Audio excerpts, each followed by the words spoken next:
많은 책들이 아무렇게나 꼽혀 있는 것이 아니라 나름대로 규칙을 따라서 분류되고 꽂혀져 있습니다. 그래서 한쪽에는 요리, 한쪽에는 문제집, 경제, 소설, 시 이런 식으로 분류가 되어져 있습니다.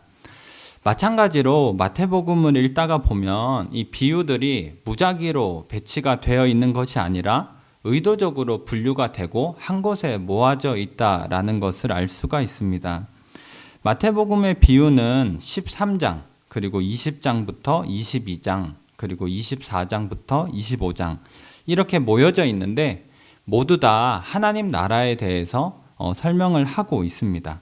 그래서 마태복음의 비유를 잘 이해하는 것은 하나님 나라를 잘 이해하는 것이다 라고 말을 할 수가 있는 것입니다. 마태복음 13장에 모여있는 비유들은 하나님 나라의 비밀과 완성에 대해서 주제를 다루고 있고 20장부터 22장은 완성될 하나님 나라의 백성은 누구인가, 그리고 오늘 다루는 24장부터 25장의 비유들은 하나님 나라의 백성들은 어떻게 살아가야 하는가라는 주제를 가지고 비유를 모아놓고 있습니다. 이것을 생각하시면서 말씀을 듣거나 그리고 앞으로 우리가 마태복음을 읽어 나갈 때 참고하신다면 도움이 되지 않을까 생각합니다. 그럼 함께 이제 말씀을 나눌 텐데요. 먼저 24장의 비유를 간략하게 정리하고 말씀을 나누도록 하겠습니다. 마태복음 24장 42절을 보면 이렇게 기록을 합니다. 그러므로 깨어 있으라. 어느 날에 너희 주가 임하는지 너희가 알지 못함이니라. 그러니까 마태복음 24장에 등장하는 여러 비유들을 다 하나로 모으면 그러므로 깨어 있으라. 하나님께서 다시 언제 오실지 모른다 라는 것이 핵심 내용입니다.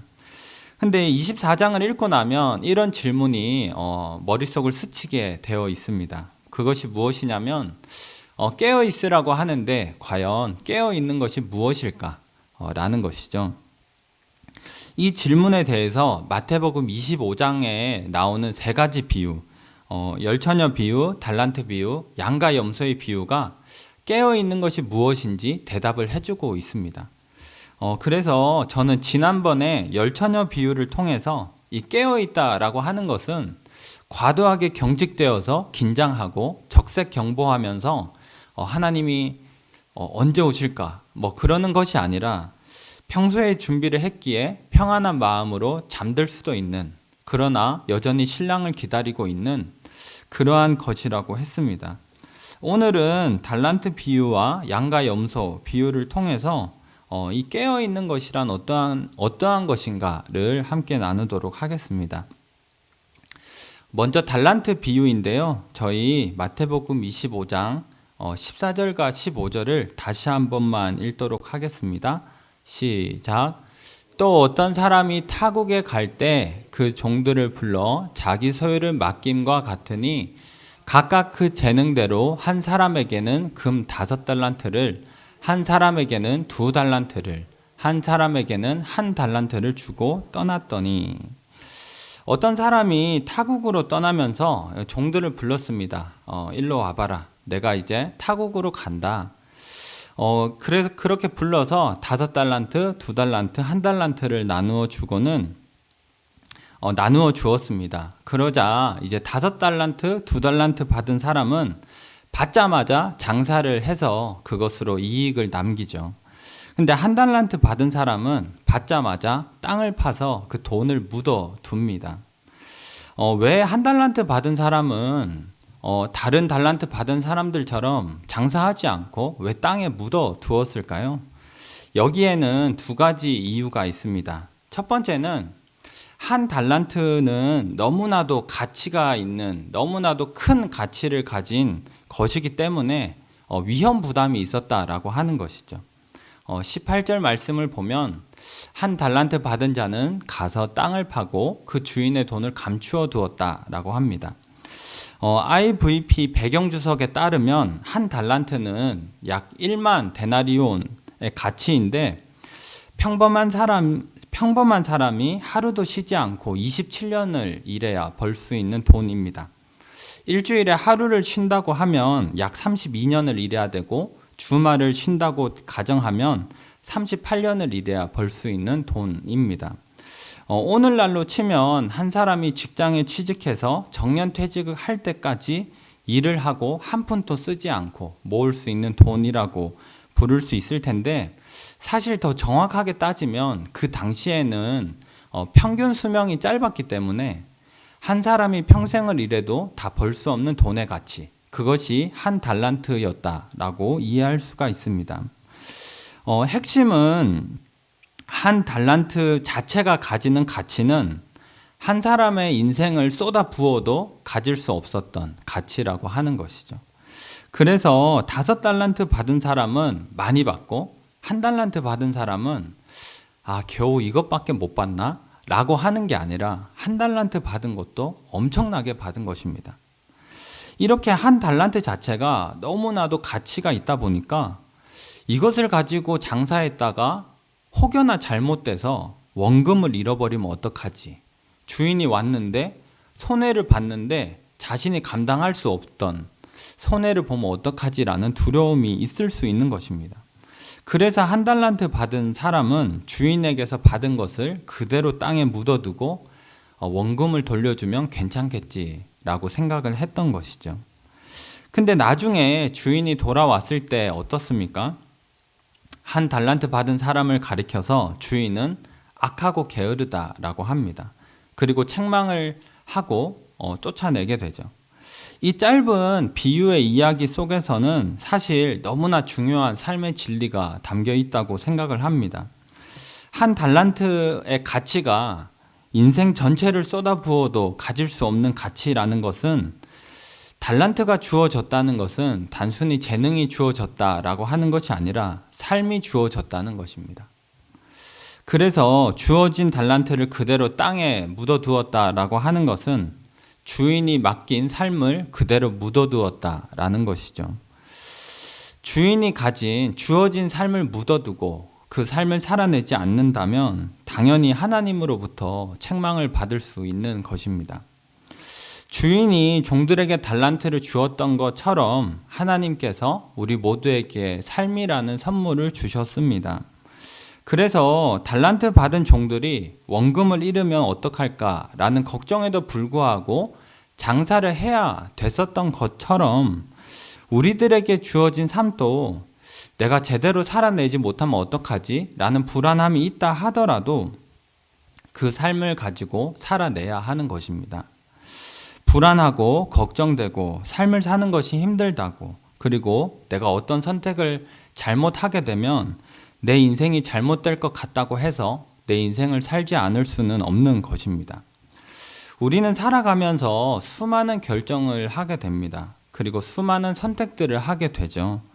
어떤 대학을 가야 할지, 어떤 직업을 선택해야 할지, 또 누구와 결혼할지, 또 직장을 옮긴다면 어디로 옮겨야 할지, 그만둔다면 언제 그만둬야 하는지, 그리고 자녀 교육은 어떻게 해야 하는지, 그리고 나에게 주어진 돈은 어떻게 써야 하는지, 정말로 매일매일 정말 수없는 결정을 내리고 선택을 하며 우리는 살아가야 하는데, 어떤 선택은 당연히 우리 삶을 더 나은 삶의 방향으로 이끌어 줍니다. 그래서 어떤 선택을 했을 때 그것이 좋게 되면 당연히 그 유익을 우리가 받게 되죠. 하지만 어떤 선택을 우리가 잘못하게 되면 굉장히 내 삶이 힘들어지고 그것 때문에 정말 마음고생을 하게 될 수도 있는 것입니다. 그렇기 때문에 무언가를 결정하고 선택하며 살아간다라고 하는 것은 달란트를 가지고 장사하는 것만큼이나 위험스럽고, 그리고 때로는 그것이 너무나 부담스럽기 때문에 삶을 그대로 묻어두고 싶다라는 생각을 누구나 하게 되는 것입니다. 미국의 목회자이자 소설가인 프레드릭 비크너라고 하는 이 목사님이 기이하고도 거룩한 은혜라는 책을 썼는데요. 여기에서 자신의 어머니의 이야기를 들려줍니다. 이 목사님의 어머니는 남편의 자살을 경험했습니다. 그리고 그 이후에 재혼을 2번이나 더 하지만 2번 모두 파혼으로 끝이 나게 됩니다. 주변 사람들이 이것을 보면서 당연히 수군거렸고, 그리고 이런저러한 많은 일들로 인해서 이 목사님의 어머니는 세상을 향해서 마음의 문을 닫아버렸습니다. 자신이 했던 선택들이 삶의 고통으로 찾아왔고 그 삶의 고통들이 삶을 그대로 묻어버리게 만들었던 것이죠. 이러한 자신의 어머니를 보면서 이 목사님은 책에서 이렇게 기록을 합니다. 너무나 많은 슬픔을 묻어버려서 어머니는 삶을 묻어버렸습니다. 어머니는 전화번호부에서 이름을 뺐고 듣지 않았고 보지 않았고 집 밖에 나가지 않았습니다. 결국 침대에서 나오지 않았고 그렇게 어머니는 주어진 삶을 묻어버렸습니다. 이후에 이 목사님이 들려주는 통찰은 이것입니다. 한 달란트 받은 자가 자기 달란트를 그대로 묻어두었을 때 남은 한 달란트마저 빼앗기는 것처럼 삶을 묻어버리게 되면 남아있는 삶마저 빼앗기게 된다는 것입니다. 그래서 우리는 어떤 경우에도 삶을 묻어두지 말아야 하고 어떤 순간이 오더라도 살아내야 한다라고 이야기를 합니다.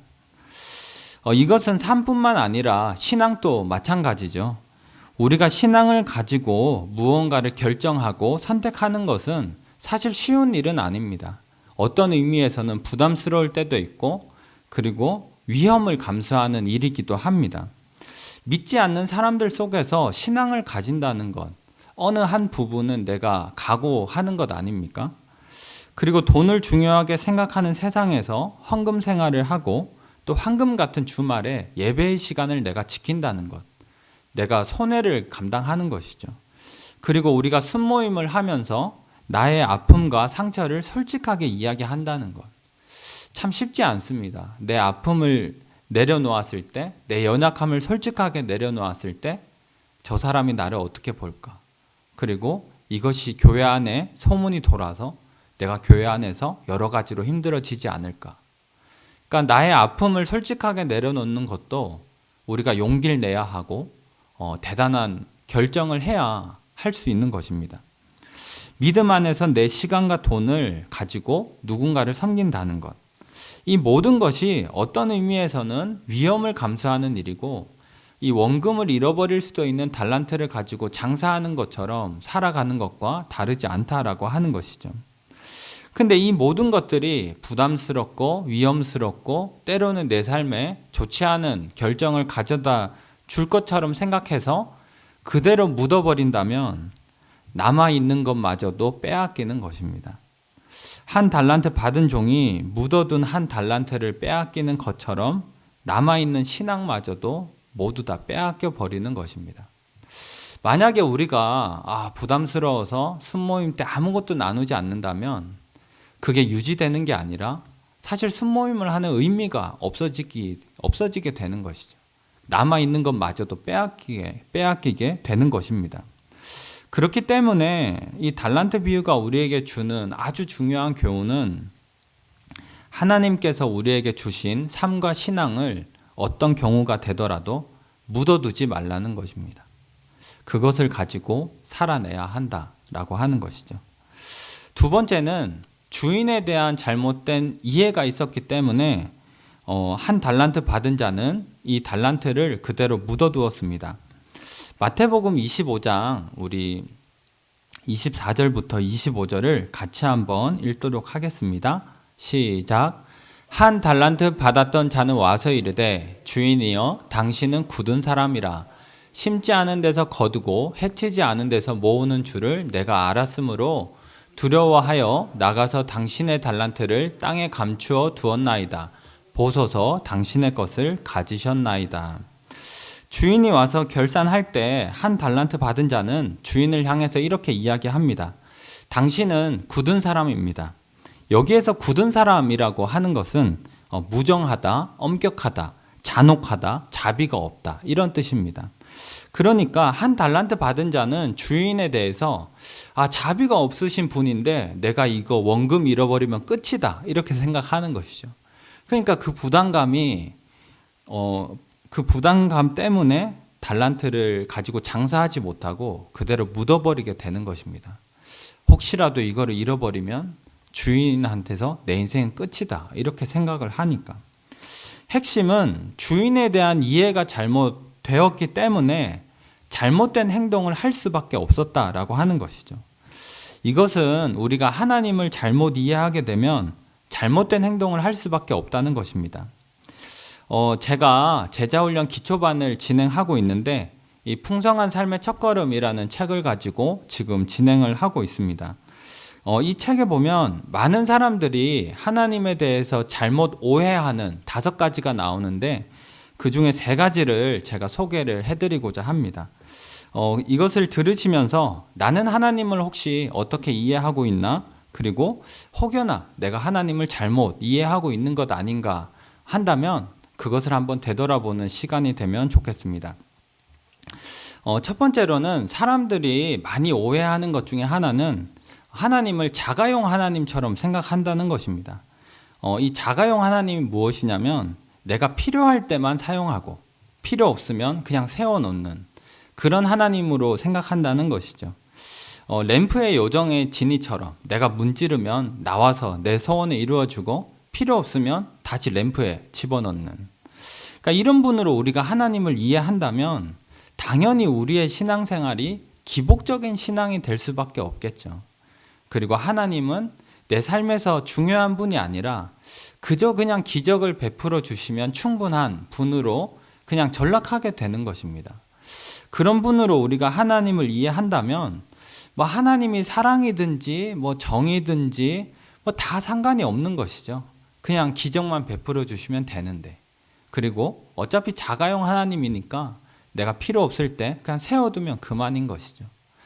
이렇게 이해를 한다면 우리가 하나님과의 관계에서 도무지 한 걸음 또 나아갈 수가 없는 것입니다.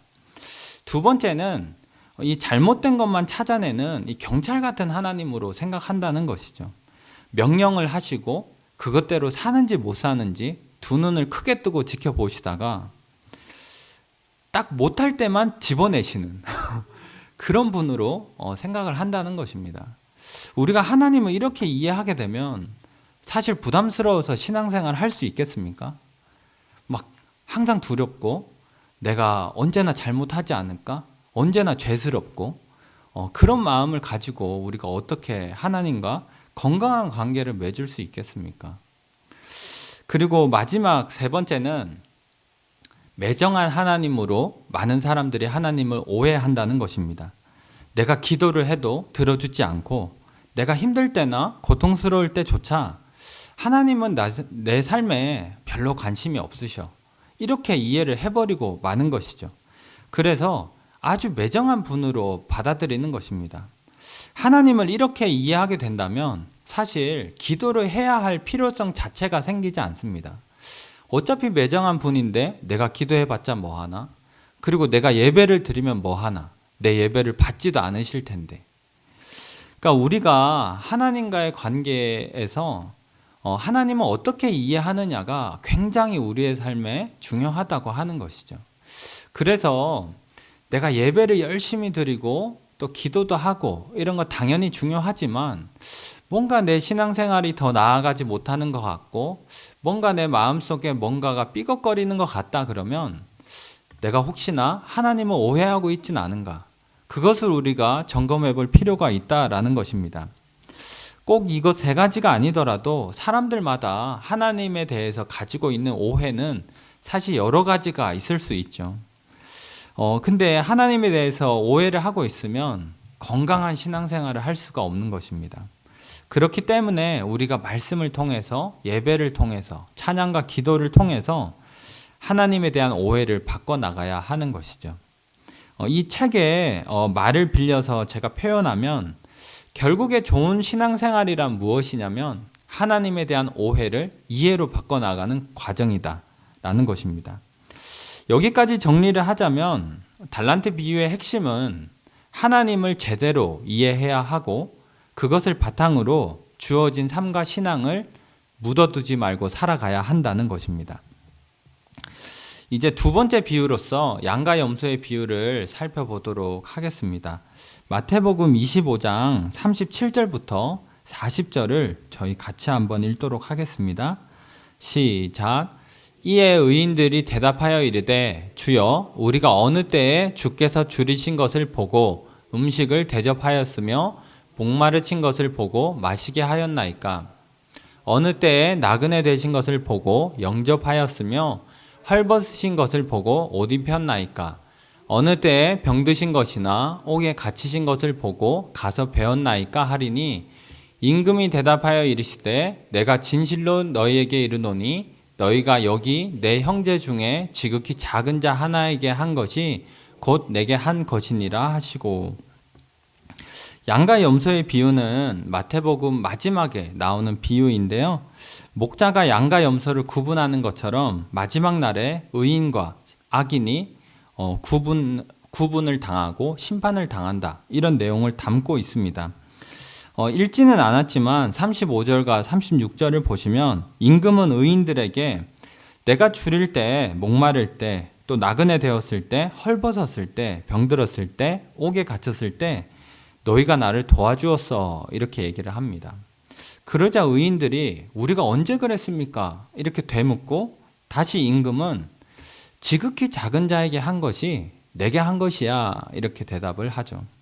반대로 임금은 또 악인들을 심판하면서 너희는 나를 도와주지 않았지, 이렇게 말하고, 또 악인들은 굉장히 당황스러워하면서 아니 우리가 언제 돕지 않았습니까? 이렇게 되묻고 다시 임금은 지극히 작은 자에게 하지 않은 것이 내게 하지 않은 것이야, 이렇게 대답을 합니다. 이 비유의 핵심은 아주 단순하죠. 단순히 착한 일을 해서 구원을 받으라, 그런 이야기를 하는 것이 아니라 우리가 하나님에 대한 신앙이 있다면 그것이 흘러가야 한다라고 이야기를 하는 것입니다. 우리가 하나님에 대한 사랑을 이웃에게 흘려보낼 때 하나님은 그것을 자신에게 한 것으로 인정을 하시겠다라고 하는 것이죠. 물론 이 모든 것, 우리가 사랑을 흘려보내는 이 모든 것은 어떻게 해야 하는가? 당연히 사람들마다 다릅니다. 우리가 가지고 있는 상황, 또 우리 주변의 이웃들 모두가 다르겠죠. 그리고 어느 정도를 해야 하느냐, 그런 부분도 사람마다 마음의 감동에 따라 다 다를 것입니다. 그러나 우리가 기도하면서 나아간다면 저는 분명히 인도하심이 있을 거라 생각하고 마음에 인도하심이 있을 거라 생각합니다. 하나의 예를 제가 들어보도록 하겠습니다. 사도행전 3장에 보면 이 베드로와 요한이 기도 시간이 되어서 이 예루살렘 성전에 기도하러 올라가다가 미문에 앉은 거지를 발견하고 치유하는 장면이 등장합니다. 근데 가만히 생각을 해보면 베드로와 요한은 성전에 늘 기도하러 올라갔었거든요. 그때만 올라간 게 아니라 늘 올라갔습니다. 그리고 그때 거지가 없었느냐? 그것도 아니죠. 미문에 앉은 거지는 또 늘 그곳에 있었습니다. 근데 그 전에는 눈에 안 들어왔던 것이죠. 근데 그날따라 베드로와 요한이 기도하러 올라갈 때 미문에 앉은 한 거지, 사실 거지가 한 명만 있었던 건 아니겠죠. 많이 있었는데 한 거지가 눈에 들어왔고 그를 도와줘야 하겠다라는 마음이 있어서 도와주게 된 것이죠. 우리가 살다가 보면 그냥 아무렇지 않은 일상인데 어느 날 갑자기 무엇인가가 눈에 들어옵니다. 그리고 내 마음에 뭔가 감동이 있을 때가 있습니다. 한번 찾아가서 밥 한번 사줄까? 피곤해 보이는 것 같은데 무슨 일 있나? 평소 같으면 지나쳤을 텐데 그날따라 한번 가서 얘기를 나누고 싶고, 또 이런 일을 내가 도와주면 좋겠는데 어떻게 하면 좋을까? 이런 생각이 드는, 그러니까 하나님께서 우리를 인도하시는 삶의 모습이 분명히 있고 저는 그것을 따라서 하면 된다고 생각을 합니다. 제가 예전에 본 글인데 한 초등학교 선생님이 아이들에게 이렇게 물어봤습니다. 얘들아, 친절과 사랑의 차이점이 뭘까? 이렇게 아이들에게 심오하죠? 심오한 질문을 물어봤는데 그때 한 아이가 이렇게 대답을 했습니다.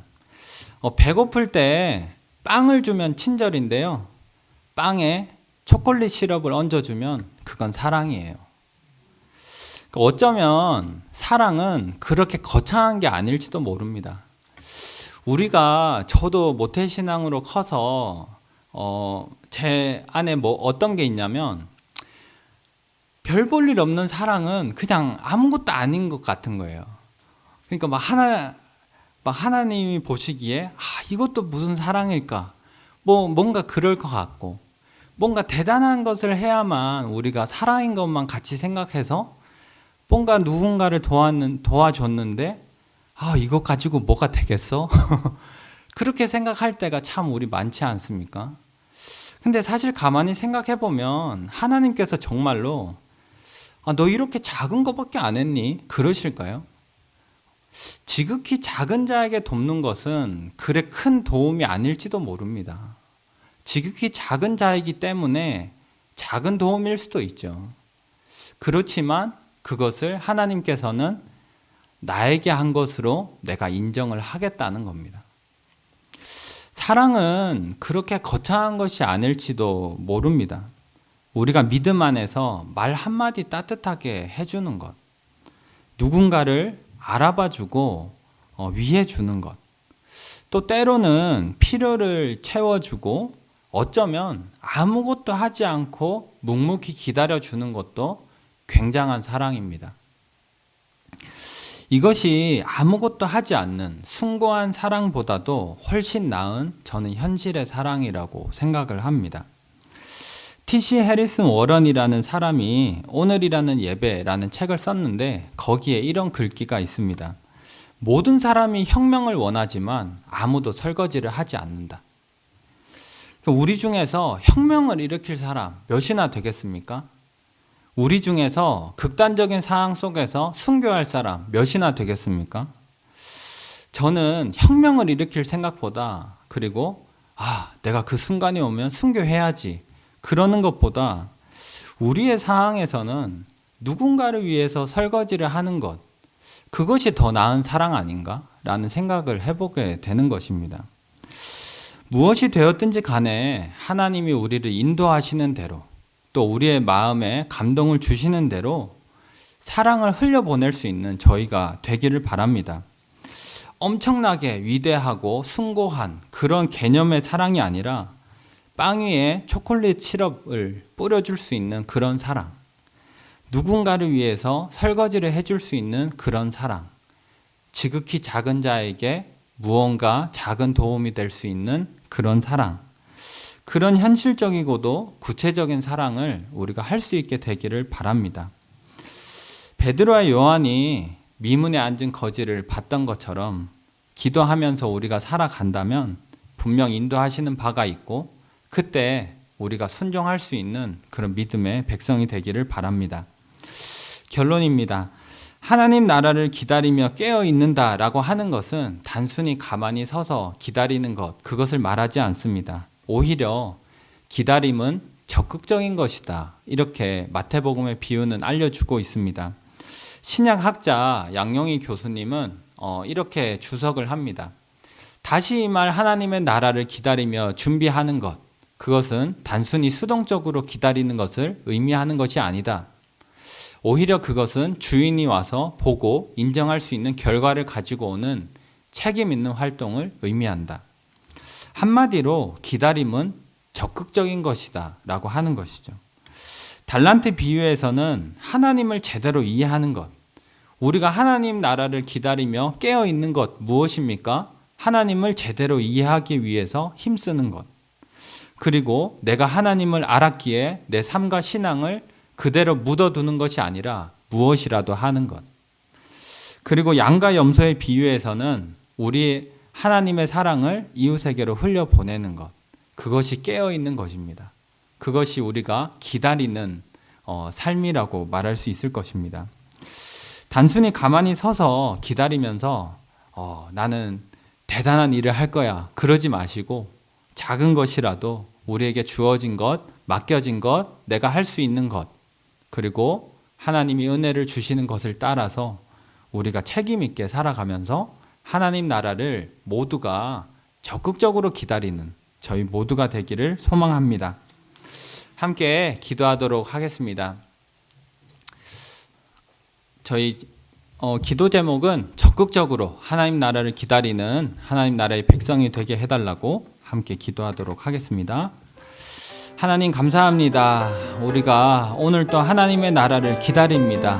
그러나 단순히 가만히 기다리는 것이 아니고 우리가 있는 그 자리에서 가만히 서 있는 것이 아니라 하나님을 더 알아가고 우리의 사랑을 흘려보내며 하나님이 우리에게 주신 것들을 가지고 열심히 살아내면서 하나님 저희들 기다리길 원합니다. 하나님께서 이 땅에 다시 오셨을 때 정말 우리의 삶